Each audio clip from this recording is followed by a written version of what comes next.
Okay, here it is. So I'm going to talk today, with your permission, about the influence of the COVID-19 pandemic, and actually the maritime security challenges after this crisis, because we are in the middle of a worldwide crisis.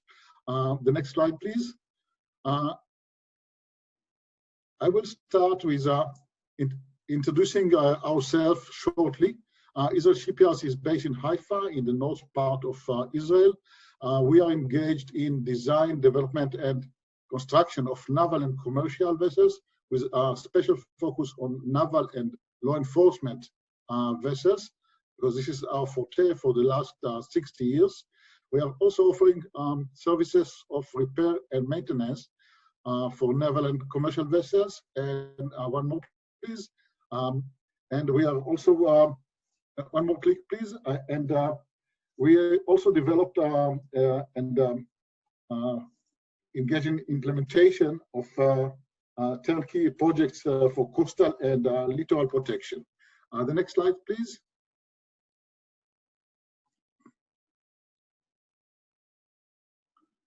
I think we have, we need to get to the next slide. Okay, one more, please. Yes, thanks. Okay, we believe that we have actually three main advantages. One is the fact that we have a lot of years, many years of experience, and we have our workers, employees with us for many, many years, keeping all this experience. The second one is that the fact that we are very close, literally, to our main user, which is the Israeli Navy.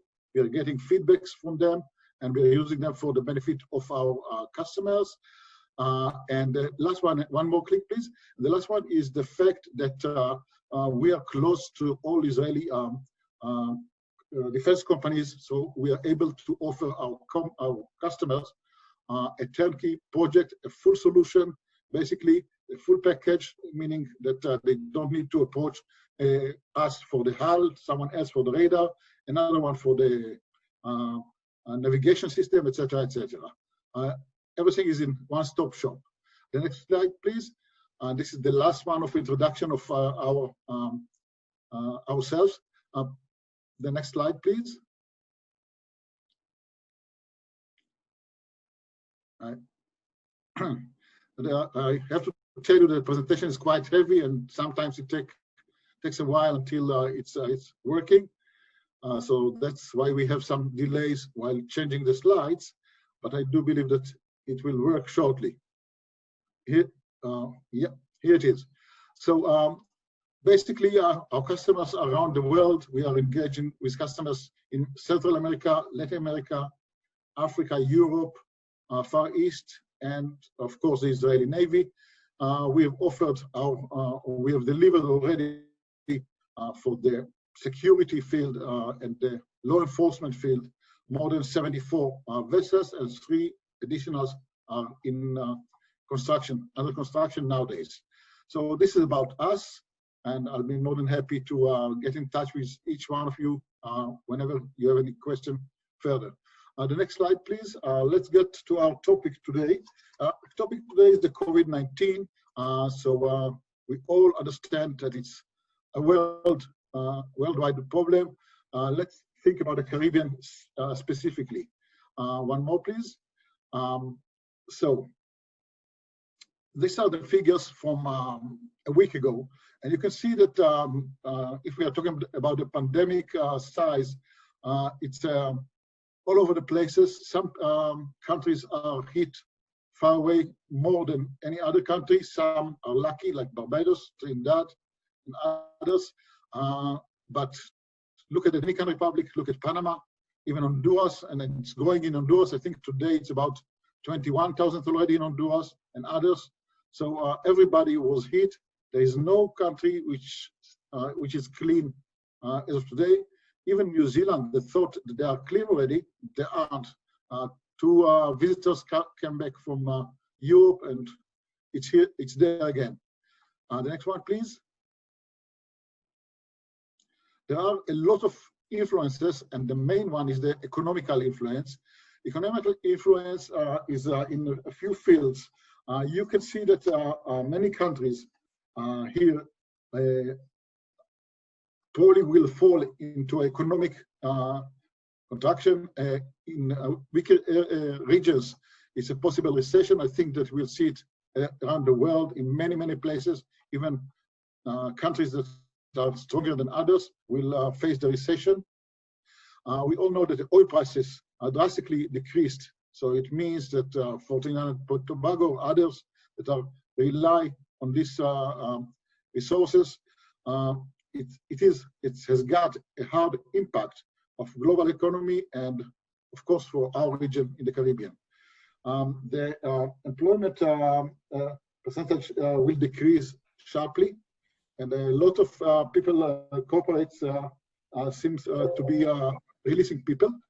So it means that a lot of young people, mainly young people, will be unemployed, and that will, of course, have its own impact. The next one, please. And this is about the general overview of the coronavirus impact. You can see here that there is a regional differences of GDP between different areas of the world.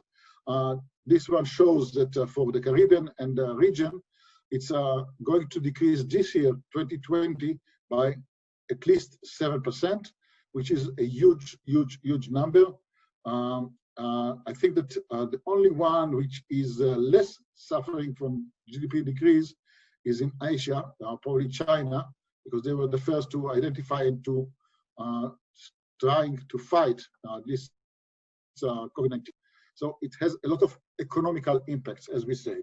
The next one, please. So let's talk a little bit about the effect on the maritime arena, which is the main issue for today. In the maritime arena, we believe that we have a few impacts, major impacts that we can see here. The next slide, please. Well, the first one is we are expecting to see some possible decreases in the procurement budgets, meaning that law enforcement units or security or naval forces will be suffering from decreasing procurement budgets. The budgets will be used for emergency and health taken care. The governments will reprioritize their usage of the budgets. So there will be probably less given to the units in uniforms. The next one is the impact on the supply chain and the nation independency. One more click, please.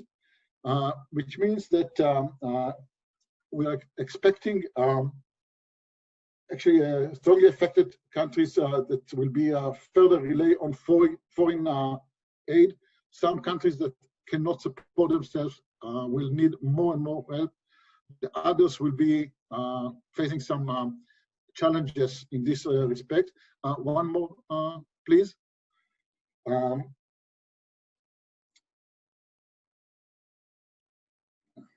Okay, it's working. Thank you. And the last on this list probably is the diversion of political attention to humanitarian and medical measures. They will not be focused on other issues as they will be on the medical matters that they will have to support around the country. Please, one more. Now, if we think about the maritime economy trends, we will see some trends. For example, the fishery is expected to grow, to increase, because there will be further exploring of the EEZ. Fishermen and fishing ships will go further offshore. They will need to bring food home. It will be increased. On the other hand, the tourism will be decreased. The tourism industry, which I think most of the Caribbeans sees as extremely important, it will take a few years at least to recover, if we will be able to recover in the coming years. It is a huge problem for tourism, of course. Merchant maritime transportation is expected to remain intact and will not see any significant challenges, probably. The next one, please. Okay, now we thought about some strategic insight that this pandemic causes to everybody. The first one that we thought about is the fact that the pandemic emphasized the likelihood of maritime threats. We'll see some increase of illegal trafficking, IUU, maritime pollution, etc. It means that the threats will be higher on this security side or law enforcement side. The second one is the fact that it's going to be very crucial and important to open and keep safe maritime routes, especially during the global crisis like this one, in order to help securing essential supplies, the supply chain, any medicine that needs to arrive to or equipment that needs to arrive to the governments under this crisis. This is extremely important. Next one, please, is the fact that probably a major decrease in the oil and gas prices will prevent development and maintenance of safety. Next slide, please.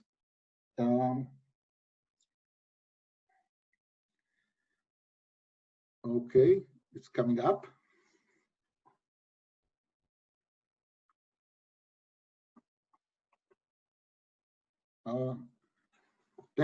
Technical issues happen all the time, especially when we are talking from far away.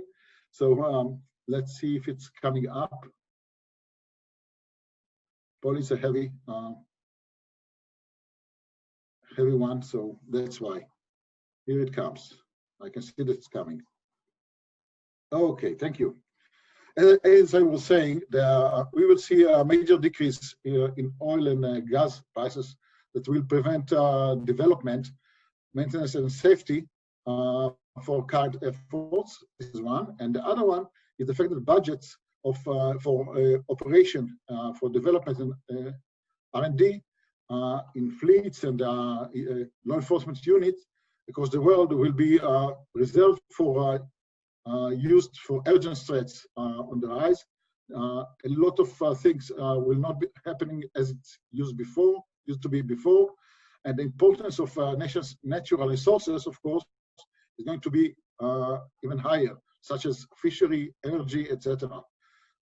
It's going to be even higher than before, and the isolation policy worldwide, of course, will emphasize this need.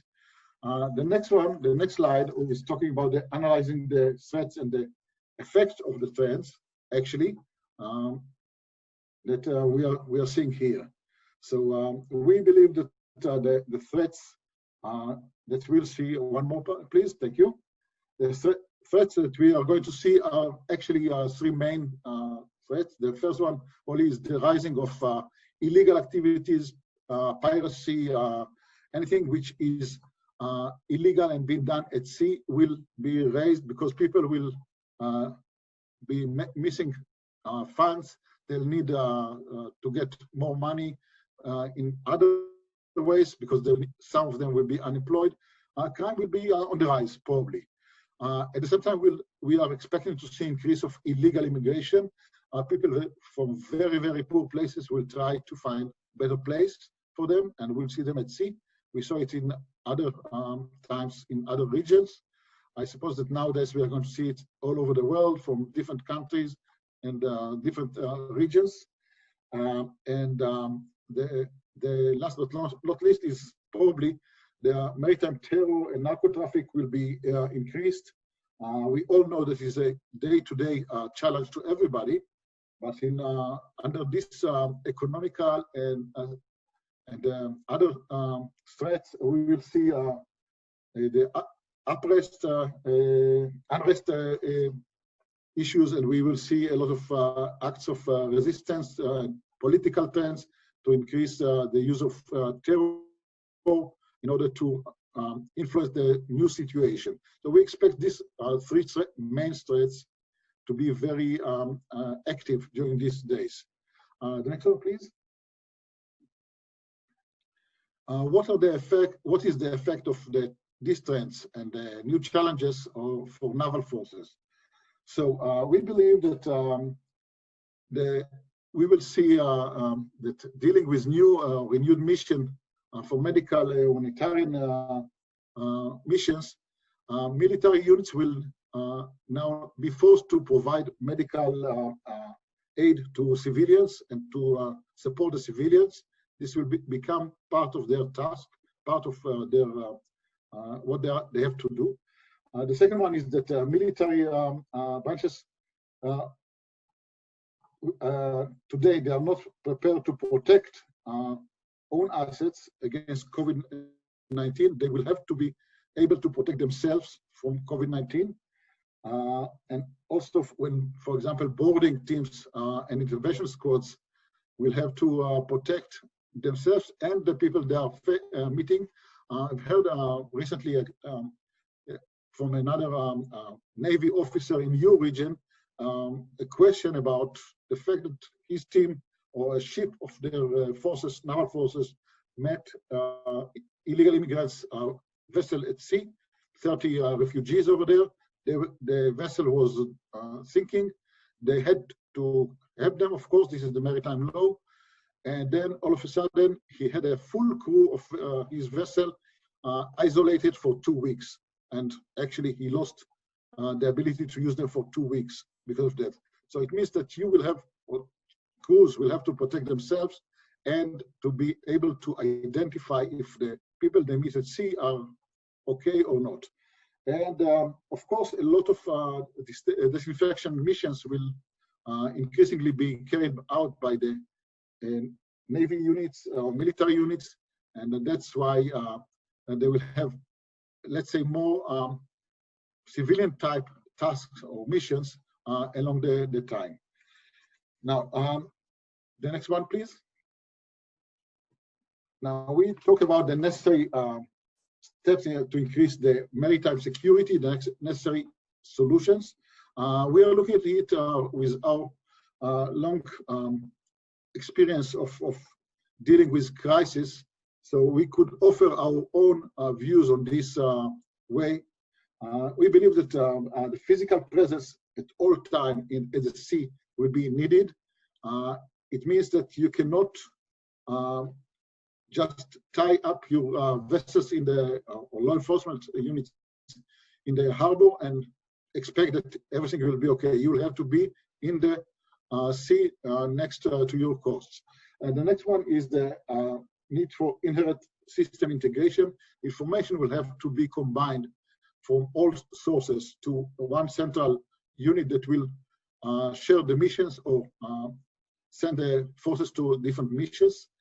And of course, there will be a need for multi-purpose vessels that can carry a lot of missions at the same time, dealing with illegal immigration, isolating people that were found at sea, or even fighting the narco traffic or other illegal people over there. And at the same time, integrated medical capabilities within the operational response will be needed at the same time with the same units. The next one, please. Okay, what we think here is that integrated medical capabilities will be needed within the operational response. People will have to be protected. Your crews will have to be protected. There will be a need to allocate designated infected areas in the vessel and maintain operations without affecting the crew, as it happens from time to time when you are not prepared for it. So if you use a big enough vessel or a multi-purpose vessel, it means that you can add medical personal protective equipment in addition to the normative equipment and isolate people that are on board unexpectedly and keep the vessel and its crew operational along this time. The next one, please. I think that this is the picture that you will see many, many times. Oops, that was too fast. Thank you. this is part of the picture that you will see many times in the coming future. People that are coming to help people at sea, they always need some help. They don't have protective measures. The crews that are coming to help them will have to be protected and supply them with some protecting measures as well. The next one, please. Now, of course, as I'm coming from Israel Shipyards, I believe that we have the possibility to offer some solutions against the illegal activities, the piracy, terrorism. We believe that we have two types of vessels that can offer fast response with high speed and outstanding maneuverability. This is the Shaldag family, as we call them. Shaldag is the Hebrew word for kingfisher, which is coming very fast and grabbing whatever it needs to eat and gets away. And of course, the Shaldag has got a long endurance and combined with versatility. So we think that this might be one of the tools for law enforcement. The next slide, please. And the other option, of course, that we are offering is the OPV, offshore patrol vessel, which offers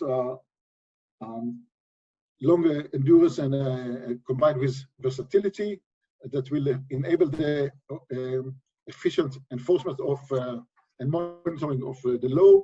And of course, the payload capabilities are varied. You can use it for search and rescue operations, for medical help operations, and you can even isolate part of the vessel and keep people in different places in the vessel. The next one, please. The next one is going to be probably one of the last slides that I'll be sharing today. We have the issues in the Caribbean and in other countries as well of lack of budgets or no budgets for new vessels, the need for protecting the teams against the COVID-19, the need for humanitarian and medical aid missions. So we know that the budget issues is going to be very important.